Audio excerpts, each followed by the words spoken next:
instituída por Deus apenas para Deus abençoar a tua vida e ponto. Não. A igreja foi levantada por Deus para nós termos um relacionamento com Ele, né?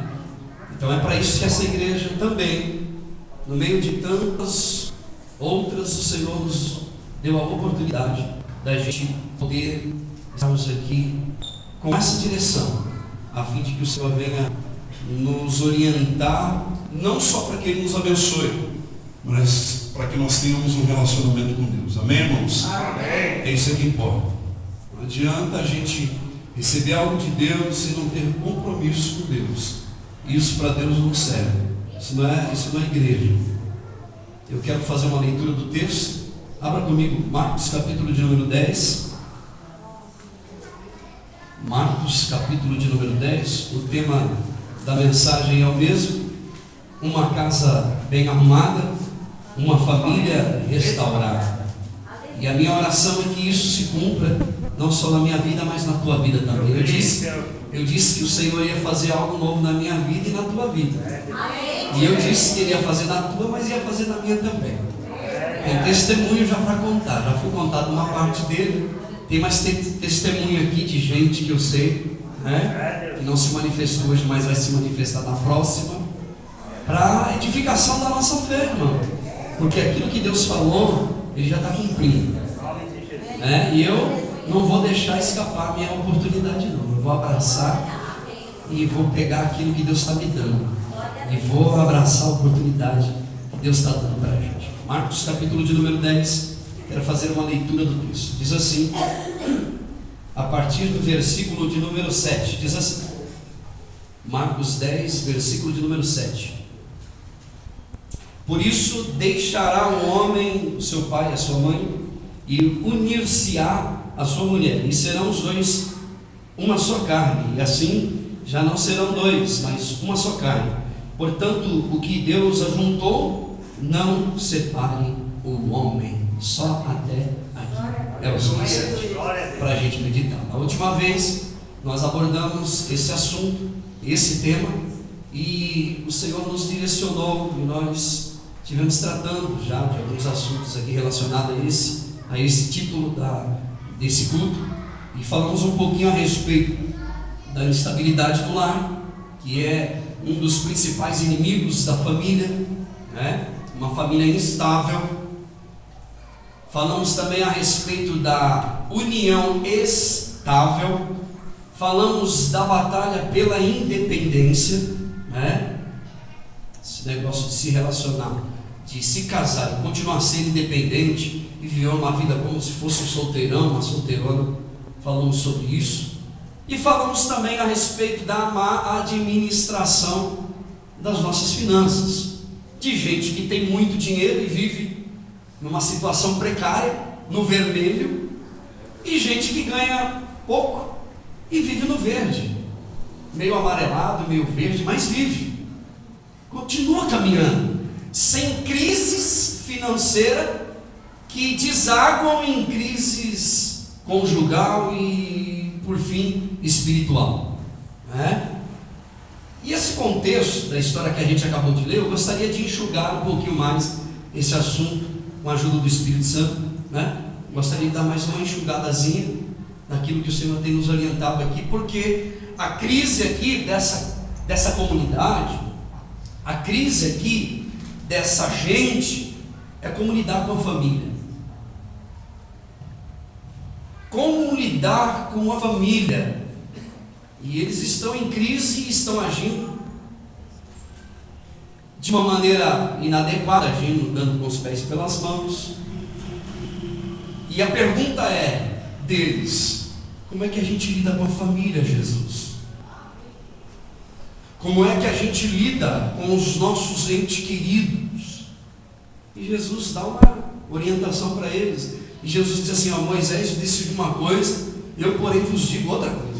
Agora a aliança é outra, eu vou dar uma nova direção para vocês. E Jesus vai orientando eles, e Moisés havia dito que eles poderiam até liberar as mulheres, né? E dando uma carta de divórcio para elas, podiam ir embora e eles ficariam livres, e assim sucessivamente, e assim de bagunça em bagunça ia virando uma baderna, né? E a vida familiar ia se enroscando e virando uma bola de neve o tempo todo. Então, nós falamos pelo menos 4 pontos que podem prejudicar uma família e que pode destruir um lar, um casamento, não só um casamento, mas um lar em si. Prejudicar os pais, os filhos e os pais, as famílias no geral. Então eu disse, em primeiro lugar, que uma coisa que pode prejudicar, um dos grandes inimigos da família é a instabilidade conjugal, a união estável, a batalha pela independência e a má administração do nosso dinheiro, das nossas finanças. Pastor, qual é o outro problema que pode destruir a minha família? Não é só o marido e a mulher, mas a minha família. Qual é o outro problema que pode destruir o meu lar? Em quinto lugar, a falta de diálogo, falta de comunicação. Abraham Lincoln, que dizia que pecar pelo silêncio, quando protestar, eu vou repetir isso aqui, pecar pelo silêncio, quando protestar se faz necessário, faz dos homens covardes. Vou repetir de novo. Pecar pelo silêncio, quando protestar se faz necessário, faz de mim e de você, homens e mulheres, covardes. O que é o diálogo? A gente pensa que diálogo é só falar, né? Diálogo é falar, pastor, é falar. Não é falar. Ó. Diálogo é não só falar, mas é falar, é ouvir e compreender o que está sendo ouvido. Dá para encostar para mim, fazendo favor, Maria? Diálogo é falar, ouvir e compreender. Então, no relacionamento, não só entre marido e mulher, mas no relacionamento família, pais para com os filhos, filhos para com os pais, marido para com suas esposas, esposas para com seus maridos. Diálogo é falar, ouvir e saber compreender. A falta de diálogo é um dos maiores inimigos do lar e da família. Alguém já dizia que quem não aprende a se comunicar terá grandes dificuldades para se relacionar. O diálogo abre portas. A falta de diálogo, de conversa, cria muros entre os homens. Alguém já dizia, é um ditado chinês isso, que o problema é que nós, nos nossos relacionamentos, ao invés da gente criar pontes entre nós e os nossos irmãos, nós levantamos muralhas, muros entre nós e eles. O que o diálogo proporciona na vida, no casamento, na família? Em primeiro lugar, o entendimento, a troca de ideias, a troca de valores, a troca de opinião. O que você acha, o que você pensa. O diálogo gera maturidade na vida da pessoa. Você fala, acha que tem razão, e quando você ouve, a grande maioria das vezes você descobre que você não tinha razão, ainda que você não confesse. Você fica quietinho porque você não quer dar o braço a torcer. Mas você fica quietinho e vai para casa morrendo de ódio porque você estava errado, mas não teve coragem de abrir a boca e dizer realmente ela estava certa. Principalmente nós, os homens, a gente não admite que estava errado e que está errado, porque nós somos os machão. Quem tem razão aqui, quem manda na casa sou eu. Que negócio é esse aqui? Tem que ser do meu jeito, eu sou cabeça. E aí é onde a gente peca, porque esse negócio de cabeça aí quer fazer além daquilo que o Senhor determinou, instituiu e deu liberdade para fazer. O que o diálogo proporciona? A gente ouvir a opinião alheia, ouvir, saber ouvir, ensina a gente a ter a maturidade. E quando a gente começa a dialogar, todo diálogo deve servir, presta atenção nisso e marca na tua cabeça. Todo diálogo deve servir ou deve estar visando a solução do problema e não uma briga incontrolável, uma discussão que que não termina nunca. Todo diálogo é para resolver o problema, não é para eu mostrar e provar para ela ou para o outro que eu tenho razão.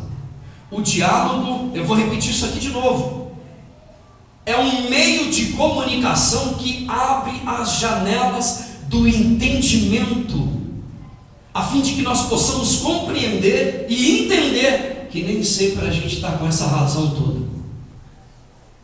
Aliás, deixa eu te dizer, homens, presta bastante atenção no que eu vou te dizer aqui.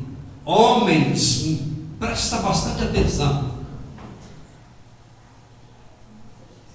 Preste muita atenção no que diz para tua esposa e a maneira que diz. O homem pode ouvir um monte de porcaria. A mulher pode mandar ele até vai pro inferno. Ele dorme e baba. E aí? Dorme. A mulher acabou de xingar ele e tá.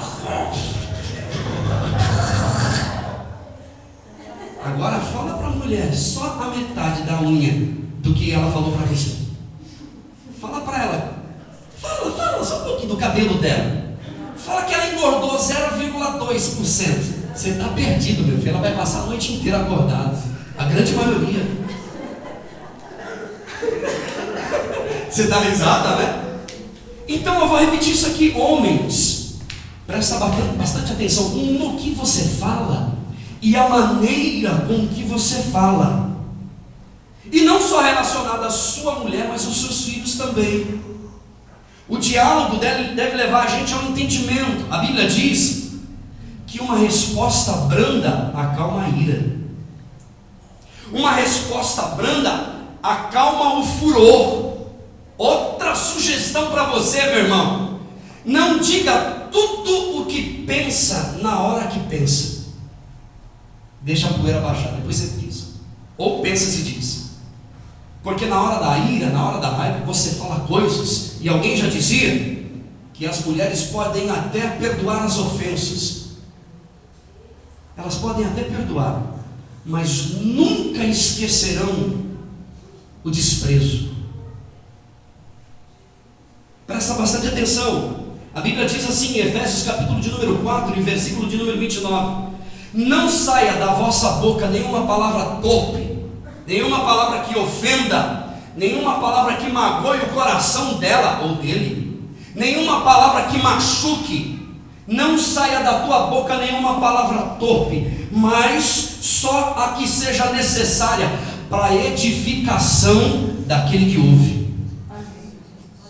Só para edificação, para levantar ela. Queimou arroz, dá uma palavra para ela. Esqueceu de passar roupa, dá uma palavra para ela, para levantar. Esqueceu do compromisso, falou que não... dá uma palavra para ela, fala alguma coisa para ele, para alegrar o coração dela. Você pode ganhar essa mulher, ou esse marido, ou esse menino, ou teu pai, ou a tua mãe.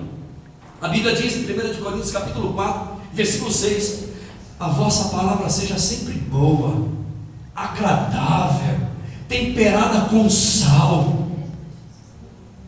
Uma palavra sempre boa, agradável, temperada com sal, para que possa produzir algo de bom na vida do teu irmão, na vida do teu companheiro, da tua companheira. E outra coisa, irmão, diálogo só é diálogo quando não é superficial. Se o diálogo for muito superficial demais, não é diálogo. É como um barco que está entrando água dia após dia, um barco com furinho. Por menor que ele seja, quando o diálogo é muito superficial demais, quando ele não cria raízes, levanta-se muros consequentemente. E aí, quando não se abrem um para o outro, as dificuldades vão se avolumando cada dia mais, a cada dia que passa, a cada instante. Você sabia que muitos casamentos não dão certo? E muitas famílias não dão certo por falta de diálogo? Tem tudo, ganha bem, vive bem, mas o diálogo está faltando. Você sabia que tem muitos diálogos que não funcionam por causa de falta de oração? A falta de oração é a falta de comunhão com Deus. Quando você não ora, você fala o que você não deveria falar, porque você é afoito. E quando vê, já falou, foi sem querer, agora já foi. Tem muitos relacionamentos que não dão certo pela falta da oração e porque fala aquilo que não deveria ter falado. Provérbios capítulo 18 e versículo de número 21 diz que a morte e a vida estão no poder da língua. Aquilo que você fala é aquilo que você é. Por quê? Porque a boca fala o que está cheio do coração. E o que você fala é o que você está semeando. Se você semear coisas boas, você vai produzir coisas boas. E o que está te esperando são coisas boas. Quando a Bíblia diz que a morte e a vida estão no poder da língua, Deus está te dando uma responsabilidade. Deus está transferindo para o homem uma responsabilidade que na verdade já é dele. Alguém já dizia que sem a comunicação a mente atrofia. O sujeito, você vai perguntar para ele alguma coisa, ele, você viu a notícia? O quê? Você vai estudar o quê? O que você pretende fazer amanhã? Já viu esses jovens assim? Esses garotão, o que você quer ser? Eu não sei, pai. Eu acho que eu vou dizer. O que você vai ser amanhã? Você já viu essas pessoas de 35 anos? Você pergunta para ele e ele, o que você quer da vida? Eu quero. E Jesus fica esperando ele. Você quer o quê? O que você quer? Eu quero qualquer coisa, Jesus, qualquer coisa. Então toma qualquer coisa. O Espírito Santo nos dá a oportunidade de escolher o nosso amanhã, irmão. Nos dá a oportunidade da gente viver bem. E deixa eu te dizer uma coisa: o mesmo interesse na hora de falar deve ser também o mesmo interesse na hora de ouvir. Porque tem gente que só quer falar e não espera o outro falar. Então esse mesmo interesse que a gente tem para falar, devemos ter também na hora da gente ouvir. Deixa eu te dizer algumas coisas aqui rapidinho. Hoje, nessa era moderna que nós estamos aí, a comunicação, por exemplo, é um mecanismo utilizado pelo diabo para destruir os nossos olhos. Você quer um exemplo? Em primeiro lugar, você já sabe qual que é. Televisão. A televisão tem roubado a comunicação do lar. Não estou falando contra, porque eu também tenho e assisto vez e nunca, mas assisto. Estou falando que é pecado. A Bíblia diz: em tudo tenhais moderação. Em tudo. Porque aquilo que te domina acaba sendo idolatrado por ti. Você sabia que as novelas brasileiras são as mais imundas do mundo, considerado pelos especialistas? Pastor, a televisão apenas mostra uma realidade. Mentira, ela induz a opinião humana. E não é só novela, é filme, é tanta coisa. Os especialistas, inclusive pastores, dizem que 80% dos programas de TV deveriam ser abolidos. Isso não é só pastor, não. Especialistas, alguma coisa, psicoterapeuta, terapeuta familiar, etc. Eles dizem que pelo menos 80% do que se passa na TV deveria ser jogado na lata do lixo. Outra coisa que tem impedido a comunicação dentro de casa: internet. Você tenta falar com um garoto: vem almoçar, meu filho. Já vou, mamãe. Ele está lá. Está jogando lá. Já estou indo, tá? Deixa aí que eu já vou. E está lá, mandando a mensagem, se expondo. Eu não entendo essas coisas, irmão, com todo respeito. A pessoa entra naqueles Facebook e tantas outras e fica contando a vida dele dos outros. Aí eu comprei uma gravata, olha a minha gravata, tira a foto e põe lá. Agora eu estou indo almoçar. Agora eu estou indo no banheiro. Agora eu comprei um sapato e pintei o meu cabelo e cortei a minha unha e coloco você sabe tudo da vida da pessoa. Isso é prejudicial a você. Estou dando uma dica para você. Isso é prejudicial. O meu sonho, e coloca lá: eu sei que Deus vai realizar meu sonho. O meu sonho é isso. E fica contando para todo mundo. Nós cantamos aqui a princípio: conta o teu problema para Deus, irmã. Entrega o teu problema na mão de Deus. Fala com Deus. Só Deus pode te ajudar. Não fica se expondo, não. Porque tem gente que morre de inveja quando você conta a sua bênção e você divulga. O pessoal fica e vai espalhando de boca em boca. Outra coisa que tem atrapalhado a comunicação dentro de casa: o telefone. Você está conversando com a pessoa, daqui a pouco, sem falar nada, já alô, e vira as costas para você. Só um minutinho. estava orando por ele, conversando com ele, foi embora. O telefone tocou, aí todo mundo para e fica esperando, irmão. A comunicação, irmão. Você já viu aquela pessoa que está conversando com você e está mandando um SMS, né? SMS? Sei lá. E está mandando mensagem, recebendo mensagem. Estou ouvindo, hein? Pode falar que eu estou ouvindo. Isso é prejudicial. Isso faz mal para a saúde da gente. Deixa eu te dizer uma coisa, irmão. Eu disse e vou repetir. Segundo os especialistas, pelo menos 70% dos filmes deveriam ser jogados fora. 80% dos desenhos animados que a minha filha e os teus filhos, grande maioria de nós, eles estão assistindo, deveriam ser jogados na lata do lixo. 80%. Dizem eles que pelo menos 60% dos telejornais, que alguém já dizia que se torcer, sai sangue no canto da televisão, de tanta morte, e tanta porra, deveria ser tudo descartado. 60% ser jogado fora. Já viu aquele camarada que gosta de assistir um bom filme no final de semana, uma TV, um futebol, sei lá o que, e aí a mulher, então amor, você viu o menino, você sabe onde ele está? Você sabe onde o garotinho está, o menino, se ele passou por aí? Não, e você? Peraí, já vou indo, já estou indo, espera aí, já vai. E aí a comunicação acaba dentro de casa, irmão. Eu não estou falando isso para amanhã ou depois você ver a tua mulher assistindo uma novela ou assistindo um filme e ficar brincando com ela. Eu estou falando isso para você interceder pelo teu lar, orar pela tua família, orar pelo teu marido, orar pelos teus filhos, porque estão assistindo, mas precisam de oração, assim como eu também, que às vezes não noto. Que mais vale um dia na presença de Deus do que mil em qualquer outro lugar. Deixa eu te dizer uma coisa. Tenha um diálogo aberto com a tua mulher. Seja franco com ela. Seja franco com o teu marido. Deixa eu dizer uma coisa aqui, irmão. Trabalhe menos e compareça mais. Você entendeu, né? Trabalhe menos e compareça mais. Cuida dos teus filhos, porque se você não cuidar deles, tem gente esperando e lambendo o beiço, esperando ele lá do lado de fora. Se você não der atenção para essa criança hoje, tem gente que está doidinha esperando ela lá fora.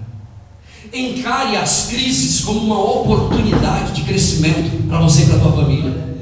Veja as crises e momentos de crise como uma grande oportunidade para você vencer mais um gigante na tua vida. São oportunidades que Deus dá para a gente.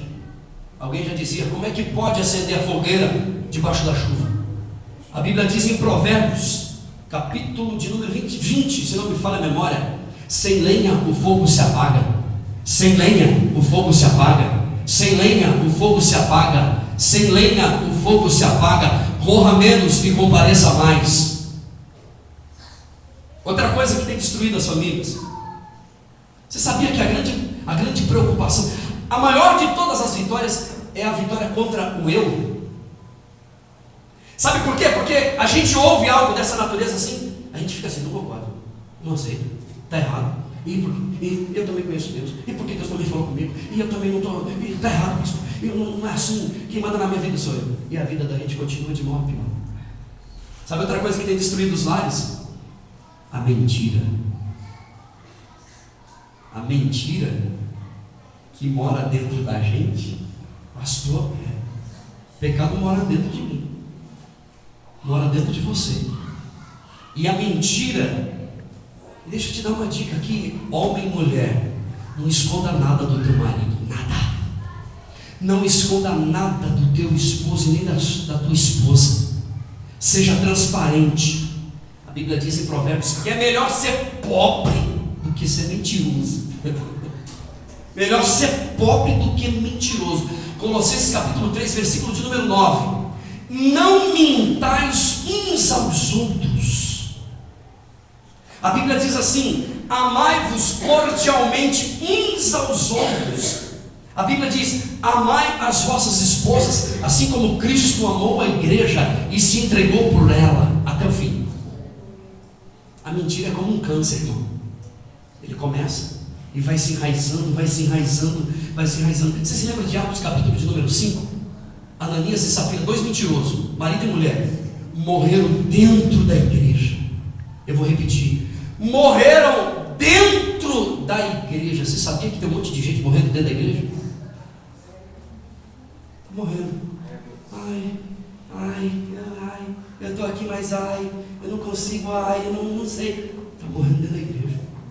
E vai continuar morrendo, porque esconde de todo mundo, mas não esconde de Deus. Pode esconder de qualquer um, é como um câncer que vai enraizando, e aí para arrancar, tem que arrancar com raiz e tudo, irmão. E aí dói. Eu me lembro da história de 2 universitários. Os camaradas tinham notas boas na prova, estava caminhando bem na escola, na universidade. Final de semana, eles resolveram viajar, sair para passear os dois. E na segunda-feira ia ter prova, ia ter um exame. E os dois saíram, encheram a cara, entornaram o caneco. A ressaca foi grande. Quando foi na segunda-feira, não deu para ir na prova. E aí chegava, e agora o que a gente faz? Vamos conversar com o professor, vamos falar com ele. Com certeza ele vai entender a nossa situação. Aí inventaram uma mentira gigantesca. O professor vai que cola e colou. O professor falou: tá bom, eu dou a prova para vocês, vem amanhã. Aí o professor elaborou a prova, só 2 perguntas. Eles olharam para a prova, olhou para o outro assim. O professor não liberou ainda, deixou virado para baixo. Só 2 perguntas para vocês. Só 2, só. Estudem e voltem amanhã. Quando chegou na hora da prova, o professor falou: está aqui a sua prova, senta ali você, e você pega a tua prova e vem comigo. Foi para outra sala. E ficou numa porta olhando um de uma sala e outro na outra. A primeira pergunta foi uma moleza. Os dois sorrindo, viraram a página, a próxima pergunta. E a pergunta era: porque quando eles saíram para viajar, eles contaram uma baita de uma mentira para o professor, dizendo que havia congestionamento no caminho e que um dos pneus do carro havia furado, eles não tinham step. A segunda pergunta: cada um numa sala, qual foi um dos pneus do carro que furou?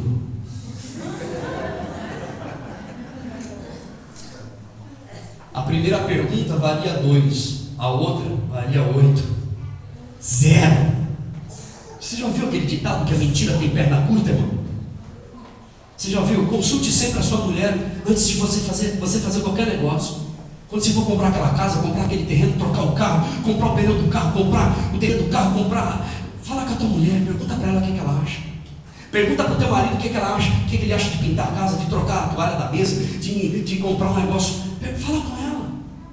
Não faça nada sem avisar, sem consultar ela não, sem fechar um negócio não. Alguém já dizia que a felicidade de um lar não é determinada pelo que se conquista, mas pela maneira com que se anda, com que se caminha, com que se direciona esse lar. Tem tudo a ver com os valores, tem tudo a ver com disciplina, irmão. Você sabe qual é o maior bem que Deus pode te dar? É Ele mesmo. Você sabe qual é a maior herança e o maior presente que Deus pode te dar hoje à noite? É a pessoa dele mesmo. Eu me lembro que o salmista Davi diz: Senhor, por favor, não retire de mim o teu espírito. Eu me lembro que Deus disse para Abraão, porque Abraão já estava agoniado, mas a mulher dele, por causa da criança que não vinha, e a promessa que não se cumpria. E Deus disse para Abraão: eu sou a tua herança e o teu galardão, Abraão. Você não precisa mais do que isso para caminhar, não. Você pode repetir comigo? Eu vou contar até 3. Se você disse essa frase aqui: 1, 2, 3. Uma casa bem arrumada, uma família restaurada. Mais uma vez: uma casa bem arrumada, uma família restaurada. A nossa felicidade, irmão, não está em apenas ter um cônjuge, e sim ter um lar. A nossa alegria não está em apenas ter uma casa, e sim ter um lar. Outra coisa que tem destruído os lares, preciso de correr, as diferenças. Deus fez o homem para se comunicar e se relacionar. Existe um velho ditado árabe que diz: quando as mulheres sorriem, os nossos bolsos choram. Essa é a grande diferença entre o homem e a mulher. Brincadeira. Qual é a grande diferença? O homem é mais frio. A mulher é mais quente, por assim dizer. Ela é mais emotiva. O homem, ele é mais objetivo. A mulher é mais complexa. O homem, ele não dá a perceber para os outros os sentimentos dele em relação às suas esposas. E as suas esposas fazem questão de fazer isso. Eu vou explicar. O homem não se prende facilmente a ninguém. A mulher busca um relacionamento duradouro. O homem prefere passar mais tempo com os amigos, jogando bola, jogando conversa fora na frente da casa. A mulher prefere estar mais tempo com o seu parceiro, prefere companhia. O homem vê o assento da mulher. As mulheres veem os olhos dos homens e o coração dele. Você entendeu? O homem faz sexo. As mulheres fazem amor. Qual é a diferença? Aquele que faz sexo quer satisfazer o seu desejo. Quem faz amor quer satisfazer o desejo do outro. Deixa eu te dizer uma coisa. Quanto mais um casal se entende sexualmente, mais companheiros eles se tornam, mais juntos. Deixa eu te dar um conselho nessa noite. Dê carinho para a tua mulher. Abrace ela. Carinho é como um óleo na engrenagem do motor. Não é dinheiro que ela quer. É até bom, eu tenho certeza que elas vão adorar essas coisas. Pega a carteira, joga na mão dela, ela vai arrebentar a boca do balão.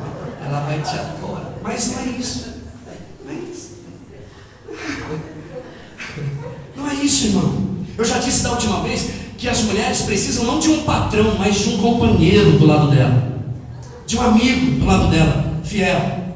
Você pode repetir comigo? 1, 2, 3.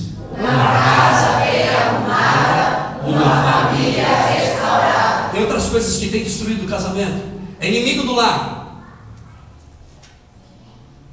Que tem destruído os casamentos. Os filhos. Filhos. Deixa eu te dar um conselho aqui nessa noite.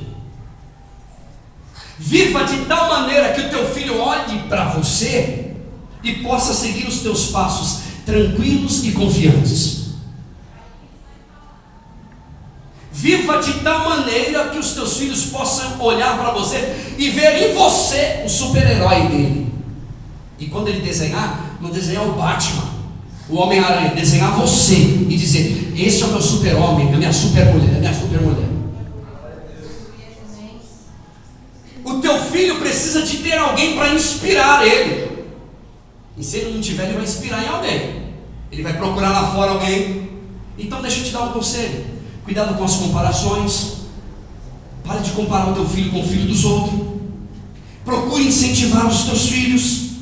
Faça declaração de amor para ele. Filho, faça declaração de amor para o teu pai e para a tua mãe também. Eu costumo sempre dizer: não adianta dar flores depois que o papai e a mamãe morrer, não. Dê flores hoje, abrace hoje, beije hoje, conquiste o coração do teu pai hoje. Você pode ter certeza, o que você está plantando você vai colher. Deixa eu te dizer uma coisa. Não seja ausente demais. Eu vou repetir: trabalhe menos e compareça mais em relação aos seus filhos também. Outra coisa, não seja um pai ou uma mãe super protetora ou protetor, porque senão você vai criar um babão. Mãe, o pai, mamãe, não aguenta nada. Eu vi tanta gente perdendo a oportunidade dentro da empresa, porque na hora que ia pegar a ferramenta, nem conseguia pegar, caía da mão, escorregava. Mãe, eu vou embora com a cara. Não sabia nem pegar na chave de fenda direito, um babão. Porque a mãe protege demais, o pai protege demais.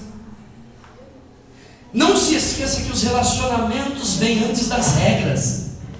Se você instituiu regras dentro de casa, primeiro tem que vir os relacionamentos primeiro. Outro conselho para você: não dê armas de brinquedos para o teu filho. Pou. Já viu? Os molequinhos? Pou. Armas de guerra. Os moleques ficam violentos, doido, querendo matar. Isso não é regra, mas há uma grande possibilidade de afetar a mente da tua criança. E o inimigo não aproveita, irmão. O inimigo é um grande oportunista. Não dê brinquedinhos de monstro para os teus filhos. Sabe aqueles desenhos que passam na TV e os espíritos vão tomando conta daqueles? Uma hora ele é um bicho, daqui a pouco é outro, daqui a pouco. Toma cuidado com isso, você é crente. Presta atenção na palavra de Deus, meu irmão. O Senhor te chamou para viver em novidade de vida. Incentive o teu filho a dividir o que ele tem. Dividir o lanche, dividir o brinquedo.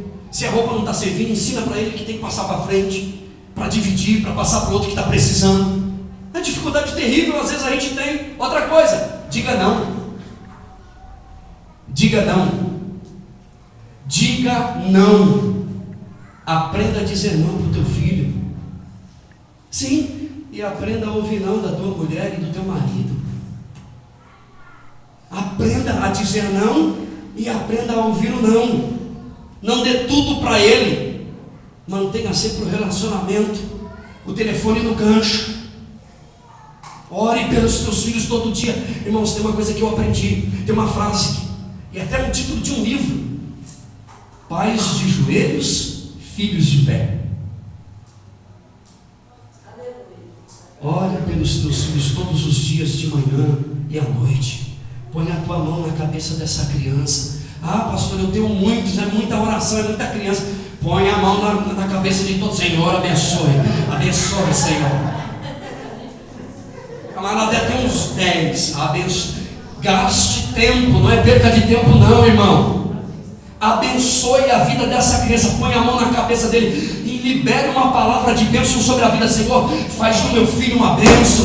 Faz do meu filho um profeta. Faz do meu filho um cantor, um adorador teu. Faz do meu filho uma bênção na tua casa. Libere uma palavra de bênção sobre a vida dele. Cuidado com as palavras que você tem usado.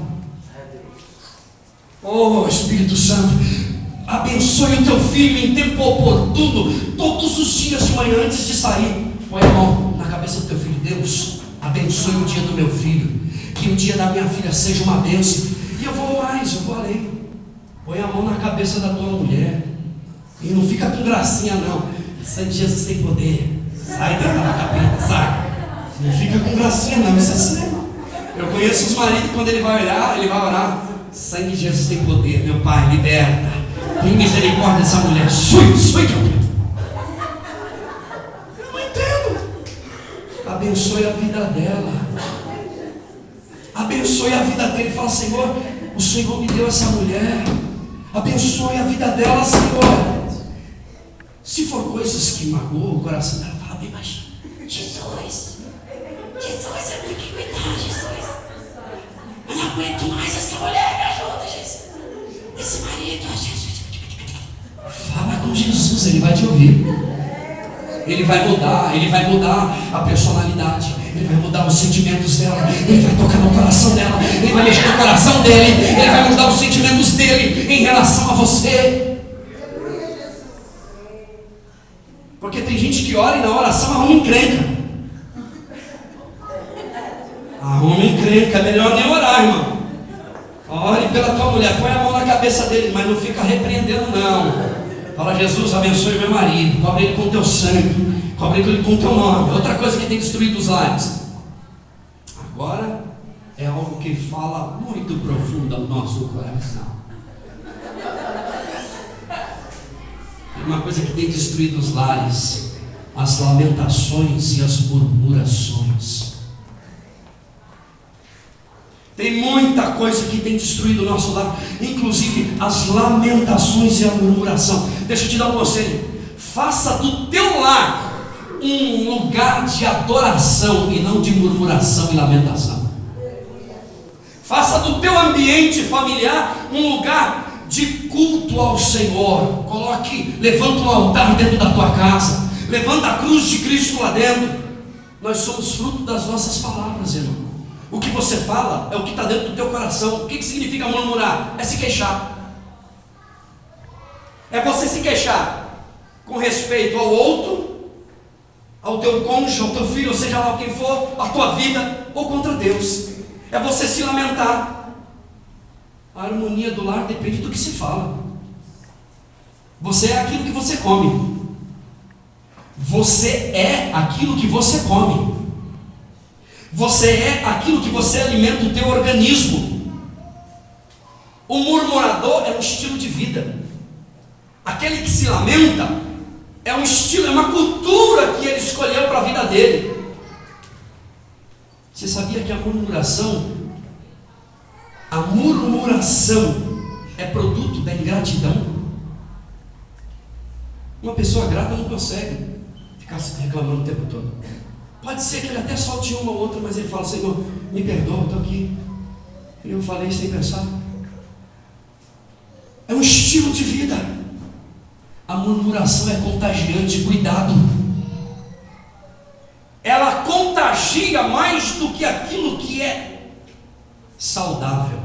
Você já viu dentro das empresas? Tem até um ditado que diz assim: peão é fogo. Peão e raça é peão. Já viu essa expressão dentro das empresas? Ou raça. Porque peão é assim, e eu estou falando da gente, de mim também, que já trabalhei de peão e sou peão. E reclama, e um reclama da empresa, outro reclama do outro, e vai reclamando, e não para em lugar nenhum, não acaba nunca, e não termina em nada. Porque a murmuração, aquele que murmura e se lamenta demais, ele está cavando uma cova. A Bíblia diz que aquele que cava uma cova acaba caindo nela.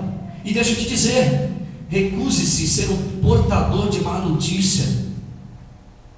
Recuse-se ser um portador de má notícia. Quando você ouvir a má notícia, fecha a janela da tua alma. A Bíblia diz: sobre tudo que se deve guardar, guarda o teu coração.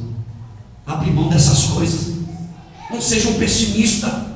Não seja um rabugento, um babão, um lambão. O tempo todo começa a olhar para a vida da maneira que Jesus olha e dizer: para mim não tem jeito, para a empresa não tem jeito, para todo mundo aqui não tem jeito, mas o meu Deus, Ele vive e Ele vai dar um jeito nesse negócio. O meu relacionamento está comprometido, mas eu tenho uma promessa de Deus, Ele me chamou e Ele vai mudar esse negócio. Não seja um pessimista que só reclama de tudo. Mude o teu vocabulário. Comece a olhar para Jesus. Compreenda o porquê que você tem uma língua. Tem um livro que o tema dele, o título dele é Eu e a Minha Boca Grande. Fala demais. E o mundo espiritual está vendo tudo, está assistindo tudo, irmão. A Bíblia diz em Provérbios capítulo 10 que na multidão de palavras não falta transgressão. Filipenses capítulo de número 2, versículo de número 14, diz assim: fazei tudo sem murmuração e sem contenda. Tudo. Fazei tudo sem murmuração e sem contenda. A Bíblia completa dizendo: em tudo dai graça. E ela termina dizendo: não extingais o Espírito Santo. Quando você murmura, você se lamenta demais, você afasta o Espírito Santo dentro da tua casa, da tua vida. Aí você pergunta: eu não sei, eu estou tão assim, eu estou assim, eu estou tão triste, pastor. Eu estou assim, pois é. Começa a agradecer a Deus o pouquinho que Ele tem te dado. Começa a dizer: Senhor, eu estou aqui na Pindaíba, eu estou num saquitel furado, coisa da preta, tem todo mundo comendo do bom e do melhor, está dando certo para muita gente, para mim está dando tudo errado, mas eu creio na tua palavra. Você vai ver o que Deus vai fazer na tua vida, meu irmão. Você pode dar uma salva de palmas para Jesus. O Senhor pode reverter essa situação. Ele pode reverter essa situação, meu irmão.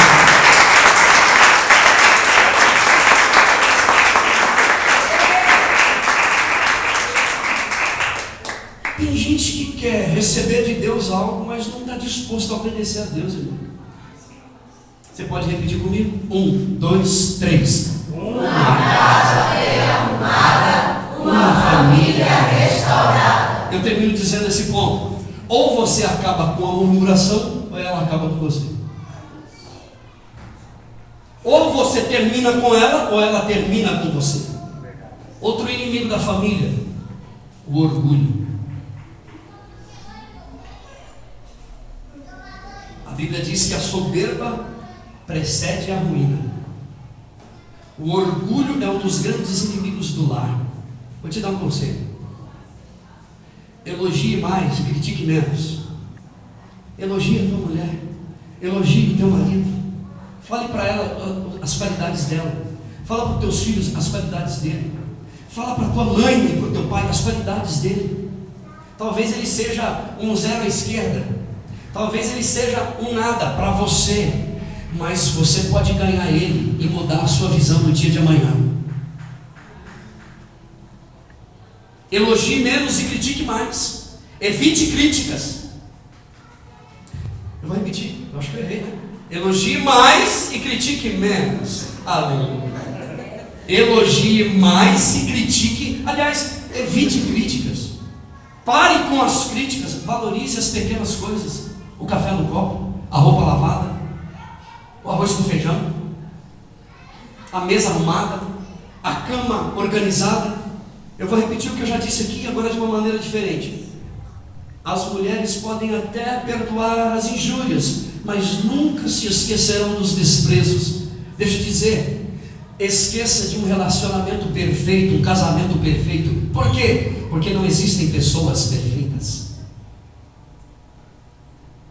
Não existem igrejas perfeitas. Por quê? Porque não existem pastores perfeitos. Pode ser que eu tenha mais pecado do que você. Pode ser que eu seja o mais pecador que daqui dentro. Estou tendo a oportunidade de falar para você da palavra de Deus. Cuidado com interferências externas. Teve interferência do papai, da mamãe, do titio, da vovozinha, o que ela pensa? Cuidado. Primeiro é o teu marido, depois o teu filho. Primeiro é a tua esposa, depois o teu filho. Eu trabalhei na empresa e eu ficava vendo dentro das mesas, em cima das mesas. Às vezes eu ia no RH, às vezes eu ia no PCP, etc. E eu ficava vendo, a mulher estava ali, a moça, casada, e tinha uma fotinha. A foto era dela e do filho dela. Aí eu perguntava brincando para eles: é seu filho? É meu filho, Sérgio, meu filho. Você fez sozinho, né? Aí ia para o outro camarada desse tamanho, um armário, sentado lá, digitando. Ele, a fotinha dele e do menininho dele, na praia, andando, jogando bola. Oi, tudo bem? Esse filho, né?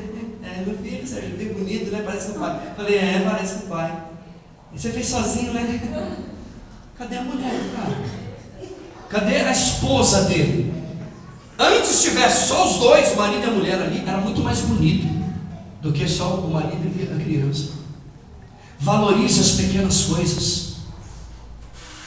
Primeiro é o teu marido, primeiro é a tua esposa. E vou te dizer aqui, guarda isso no teu coração. Se você realmente deseja mudança em seu casamento, na sua família, ocupe a sua mente com as coisas de Deus. Ocupe mais. Eu sei que assistir televisão às vezes é bom, distrair um pouquinho, ler um bom jornal, mas ocupe a tua mente mais com as coisas de Deus. Você vai se sentir mais firme na presença do Senhor. Você vai parar de questionar por quê e para quê, e você vai entender que é Deus que está fazendo, que é o Senhor que está no controle das coisas, que é o Senhor que está agindo. Tem um ditado que diz assim, que o diabo tenta todo mundo, mas tem um que tenta o diabo, o ocioso. O diabo tenta todo mundo, mas tem um que tenta o diabo, o ocioso. Permita-me eu te fazer uma pergunta. Deixa eu te fazer uma pergunta aqui. Por que é que você acha tão difícil? Por que é que você acha tão difícil ver a mudança no seu marido? Por que é que você acha tão difícil ver a mudança no teu esposo? Outra pergunta: por que é que você acha tão difícil confiar em Deus em relação a ela? Por que é que você acha tão difícil confiar em Deus em relação a Ele? Querido, a Bíblia diz que para Deus não tem nada impossível, tudo é possível para Deus. Aquilo que você já tentou há anos, entrega na mão de Deus, segura firme nas mãos dele. Ele pode sim mudar o negócio, ele pode transformar a situação. E uma vez eu estava conversando com uma pessoa, ela me perguntou: pastor, como que eu faço? Como que eu posso fazer para corrigir os meus hábitos em relação a ele? Aí eu disse para ela: pare de criticar, pare de acusar, pare de culpar, pare de apontar. Olhe para mim, por favor. Pare de reclamar, pare de murmurar e de se lamentar, pare de competir com ela e de competir com ele. Eu já tive reclamação de pessoas que estavam chateadas, muito angustiado, porque a mulher dele ganhava mais do que ele. Eu falei, ai Senhor, uma bota para ela, ela ganhou uns 10 mil, tá bom, 15 mil, ganha mais. O camarada estava incomodado porque o carro da mulher era melhor do que o dele. Eu falei, abre a mente, cabecinha, deixa Deus abençoar a vida dela. Aprenda a perdoar, aprenda a ser flexível dentro de casa. Seja um homem entusiasmado com a vida, seja um homem entusiasmado com a tua família, seja um homem entusiasmado com aquilo que Deus te deu, seja um homem entusiasmado com as coisas de Deus. Faça as coisas para a tua família como se estivesse fazendo para Deus. Se estiver cozinhando para o teu marido, imagine, Jesus vai vir comer na minha casa. Capricha no arroz, capricha no feijão. Quando você estiver fazendo alguma coisa para a tua mulher, Jesus vai vir aqui e eu vou, isso aqui é para Jesus. O meu melhor eu quero dar. Alguém já dizia, se você não gosta daquilo que você está colhendo hoje, olhe para trás e veja o que você plantou. Faça uma retrospectiva. Às vezes nós agimos como meninos, trocamos uma barra de ouro por uma barra de chocolate. Quando eu era criança, eu troquei o melhor carrinho que eu tinha, que eu adorava ele, lindo, novinho, por uma melancia. E depois que eu comi a melancia, eu fiquei revoltado. Devolve o meu carrinho. E foi lá, papai, mamãe, eu comi o carrinho. E meu pai foi lá, conversou, pediu, pelo amor de Deus. Ele estava ensomeado, sabe? Ele estava passando fome. Ele devolveu o meu carrinho. Irmãos, às vezes a gente age como criança, irmão. E Deus está dando para a gente, não é uma barra de chocolate, é uma barra de ouro. Na vida, na mão da gente, a gente está desperdiçando. Você pode repetir comigo? 1, 2, 3. Uma casa bem arrumada, uma família restaurada. Mais uma vez. Uma casa bem arrumada, uma família restaurada. Talvez você me pergunte, como que eu posso fazer essa mudança dentro da minha casa? Deseje essa mudança. Em primeiro lugar, deseje ela. Submeta os teus planos aos planos de Deus. Você quer mudança? A pior coisa que pode acontecer na vida do ser humano, ouve, por favor, a pior coisa que pode acontecer na minha vida e na tua vida é nós deixarmos o Senhor em uma posição secundária na vida da gente. Depois eu faço, quando eu puder, estou cansado hoje. Depois a gente vai, né, amor? Né, benzinho? Aí o diabo vai lá e pronto. Ô amorzinho, hoje não, né? Pois é, você vai? Não vou não. Ah, se você fosse eu fui, ia também. Se você não fosse, eu não ia. E aí ninguém vai para lugar nenhum. Você vai? Eu não vou. Então também vou ficar em casa só hoje, né, amor? Aí é hoje, amanhã e depois. E aí ninguém lê a palavra de Deus. Ninguém consegue andar com Deus. Ninguém tem força para caminhar com Deus. Queridos, eu tenho visto tanta gente triste dentro das igrejas, tanta gente deprimida e destruída. Não estou falando dentro dessa igreja, estou falando dentro das igrejas no geral. Tanta gente que está cantando culto de oração lá, as irmãs estão fazendo congresso, mas uma tristeza tão grande nos olhos, o sorriso está nos lábios, mas uma tristeza tão grande na alma, tão profunda. Em uma orquestra, preciso dizer isso, existem vários instrumentos: o violino, o sax e o trombone. O violino, o sax e o bumbo. O violino, mal toca nele e ele já produz o som. O sax é na base da pressão e o bumbo é na base da pancada. Tem gente que na presença de Deus basta um toquezinho, ele já está adorando a Deus, já está sentindo a presença do Espírito Santo. E tem gente que para adorar a Deus tem que ser na base da pressão, e Deus manda a pressão, e a vento, a tempestade, aí ele adora. E tem gente que é só na base da pancada, para ele adorar, para produzir na presença de Deus. A Bíblia diz que Deus dá a cada um uma medida de fé. É uma medida de fé para cada um, irmão. Deixa eu te dizer uma coisa: amar é dar além daquilo que se espera. Eu já estou terminando. Amar é dar além daquilo que se espera. E eu vou dizer para você: a igreja é um lugar de cura, igreja é um lugar de restauração, igreja é um lugar de transformação, igreja é um lugar de compromisso com Deus, igreja é um lugar que é chamado de casa de amigos, igreja é um lugar onde o Senhor ordena a sua bênção. O que é que pode transformar e destruir uma família? As perdas. Eu já disse aqui da outra vez que está cheio de gente cansada de perder no nosso meio. Eu quero pedir para você, por favor, se coloque de pé. Quero fazer uma oração com você. Tem gente que está cansado de perder, e tem gente que já está acostumada a perder. Não é assim? Tem gente que está cansado de perder e tem gente que já está acostumada a perder. Pode desligar, pode dar uma pausa e pode terminar. Eu quero pedir que vocês sosseguem o teu coração aí, só mais um pouquinho. O que nós fizemos aqui outra vez, nós vamos fazer de novo.